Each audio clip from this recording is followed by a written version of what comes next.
Hello friends, good evening to all of you and welcome to my new topics और स्वागत है आप सभी लोगों का आज के मेरे न्यू इस वीडियो में।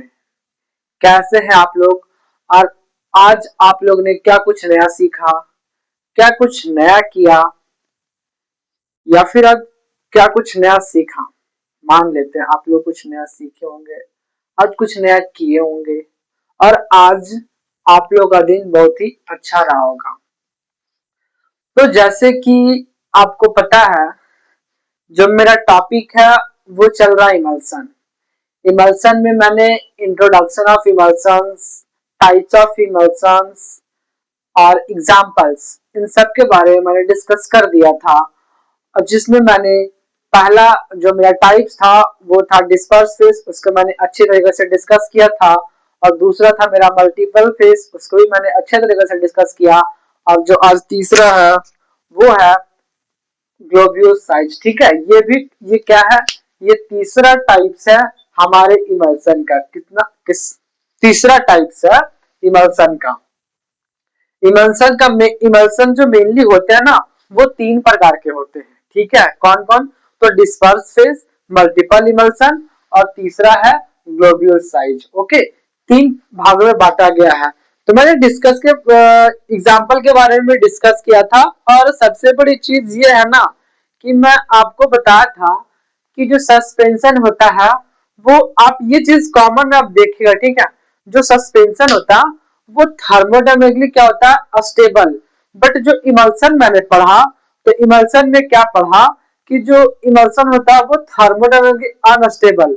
तो सेम प्रकार उसी तरह देखा जाए कि इमल्सन तो मेरा अनस्टेबल है, बट ये जो ग्लोब्यूल साइज है उसमें जो माइक्रो इमल्सन है, ठीक है, जो माइक्रो इमल्सन है वो थर्मोडायनेमिकली क्या है, अस्टेबल है। तो ये सोचने वाली बात है कि भाई जो मेरा इमल्सन है वो अनस्टेबल है, बट जो हमारा माइक्रो इमल्सन है वो थर्मोडायनेमिक क्या है, अस्टेबल है। इसका कारण ये है ना कि मेरे को भी नहीं पता ये क्या थर्मोडायनेमिकली अनस्टेबल है। ठीक है, इमल्सन थर्मोडायनेमिकली अनस्टेबल है, बट जो माइक्रो इमल्सन है वो थर्मोडायनेमिकली अस्टेबल है। बस आप याद रखिए।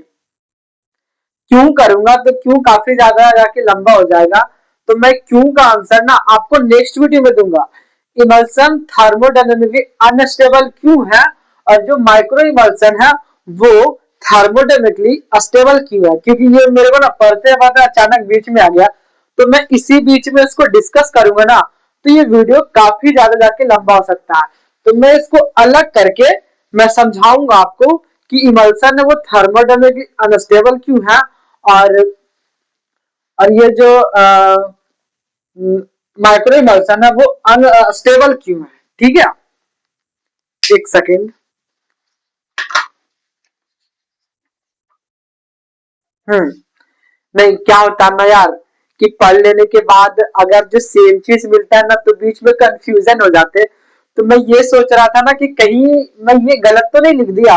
एक बार मेरे साथ ऐसा हुआ, तो ऐसा नहीं कि आप पूरा वीडियो बना ले और बाद ही पता चले कि नहीं ये था। तो उससे अच्छा है कि थोड़ी सी बीच में ब्रेक लेके देख लो।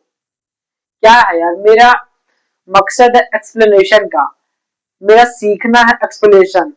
कि मैं ये जो बोर्ड पे लिखा हुआ है या फिर पीपीटी पे लिखा हुआ है, अगर डिजिटल बोर्ड है तो डिजिटल बोर्ड में क्या रहता है, पूरा पीपीटी हमारे बोर्ड पे रहता है। और जो मेंटर्स रहते हैं, जो टीचर्स रहते हैं, फैकल्टीज रहते हैं, उनका एक्सप्लेनेशन पे बच्चा फैन बनता है। खान सर क्या है, उनका एक्सप्लेनेशन है, पढ़ाने का तरीका है, पढ़ाने के साथ साथ उनमें कॉमेडी भी करते हैं, तब जाके बच्चा उनके और इंटरेक्ट होता है। ठीक है, देखिए बच्चा दो चीज पसंद करता है, पढ़ने के साथ साथ उसमें थोड़ा सा कॉमिक आना तो समझने में अच्छा लगता है। समझ ली? तो हम भी ये चाहिए कि हम भी कुछ ऐसा करें, क्रिएट करें, ऐसा कंटेंट लाए जिससे समझाने के दौरान आप लोग कुछ एक कॉमिक्स हो बीच बीच में, तो आप लोगों को भी अच्छा लगे और मन लगे। लेकिन एक चीज आप मान लीजिए, अगर आप अपने टारगेट के लिए एप्लीकेबल है ना, सक्षम है ना, एबल है ना, तो बीच में कोई कॉमिक्स नहीं भाई, ओनली फॉर स्टडी। आप अपने दिमाग में 5 काम लेके मत चलो, एक काम लेके चलो। 5 काम लेके चलोगे एक भी काम नहीं होगा।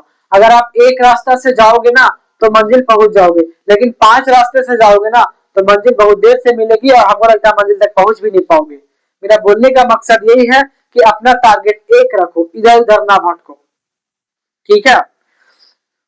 अगर जो आप 5 लेके चलोगे ना यार, देखो कंफर्टली मैं बता रहा हूँ, अगर मेरे 2 हाथ है, ठीक है, अगर जो मैं 2 झोला लेके चल रहा हूँ ना तो ठीक है, आराम से चल रहा हूँ। अगर मैं अपने हाथ में 10 झोला ले लूं, 15 झोला ले लूं, तो मैं कंफर्टेबल नहीं चल पाऊंगा। तो ये मैं कोरिलेट करने गया हूँ, आपका जो एम होना चाहिए ना, आपका जो टारगेट रहना चाहिए ना, वो एक रहना चाहिए। आप 10 लेके चलोगे इम्पॉसिबल है, 4 लेके चलोगे इम्पॉसिबल है। आप एक ही चीज को रहो ना, ताकि मैं मंजिल तक पहुंचू। आप एक ही रास्ता रखो, 5 रास्ता नहीं रखो। नहीं मुझे उस समय चलने में अच्छा लग रहा है, इससे तो इस तरह कभी नहीं हो पाएगा, ठीक है। तो हम आते हैं अपने टॉपिक के ऊपर। जो मेरा टॉपिक है वो है ग्लोब्यूल साइज में फर्स्ट है माइक्रो इमल्सन, ठीक है। माइक्रो इमल्सन क्या करता है, क्या कंटेन करता है, ड्रॉपलेट्स ऑफ ऑयल और वाटर फेज को, ठीक है, ड्रॉपलेट्स ऑफ ऑयल और वाटर फेज को, उसको हम क्या बोलते हैं, वाटर, उसको क्या बोलते हैं हम, ऑयल और वाटर बोल रहा, तो ऑयल और वाटर, अगर जो वाटर इन ऑयल है तो उसको वाटर इन ऑयल। बस नॉर्मल है कि वो ड्रॉपलेट्स पानी के ऊपर आप डाल रहे हैं, तो ऐसा नहीं कि आप 5 लीटर पानी लिए और 5 लीटर तेल डाल दिए, ऐसा तो नहीं है। आप उसमें ऑयल का तो ड्रॉप्स ही डालते हैं ना। उसके बाद सेकेंड पॉइंट में क्या है, माइक्रो इमल्सन क्या थर्मोडायनेमिकली स्टेबल है। और जो माइक्रो इमल्सन होते हैं ना, थर्मोडायनेमिक होते हैं, तो वो ट्रांसलूसेंट होते हैं, ट्रांसपेरेंट होते हैं, ठीक है, जो सेपरेट नहीं कर पाते हैं टाइपिकली है।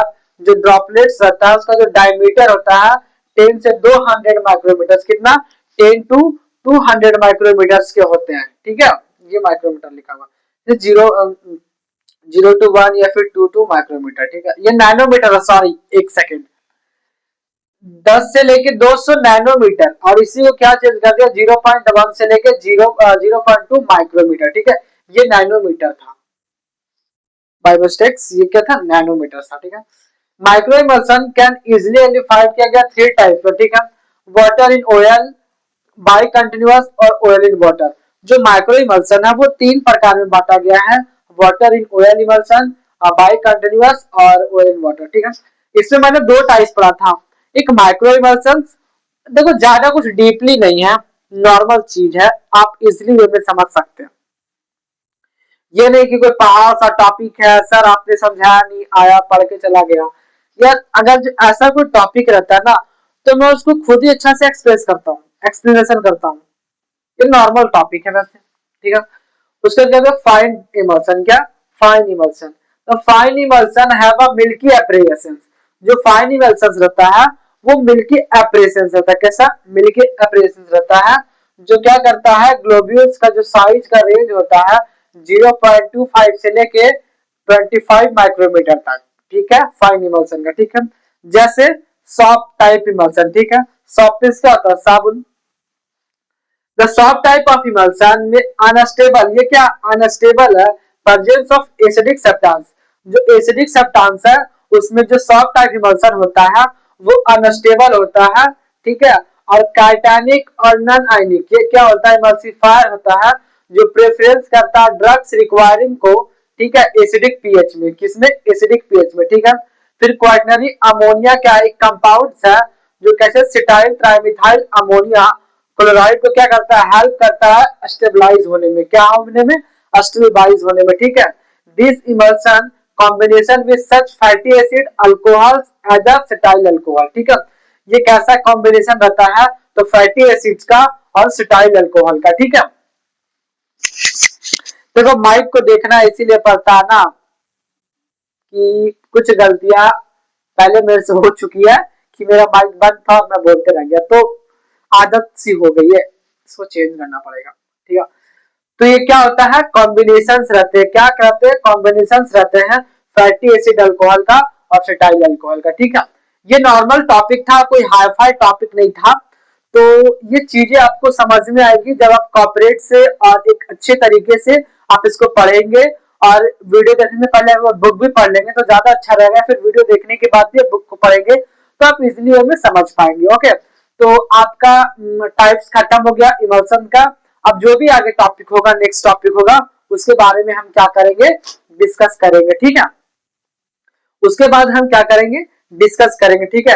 जैसे फैक्टर अफेक्टिंग क्या है, factor affecting types of emulsion का, उसके बारे में भी हम कल डिस्कस कर लेंगे।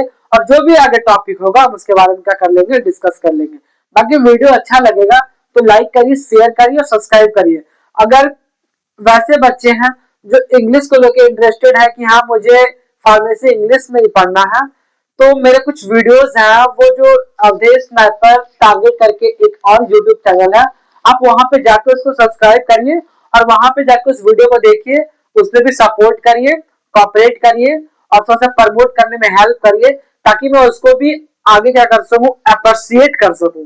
अगर आप लोग भी अप्रिशिएट करेंगे तो काफी ज्यादा अच्छा रहेगा मेरे लिए और आपके लिए भी, क्योंकि कोई बंदा वो कर रहा ना, तो आपको कम से कम उसको देख के उसका साथ देना चाहिए, ठीक है।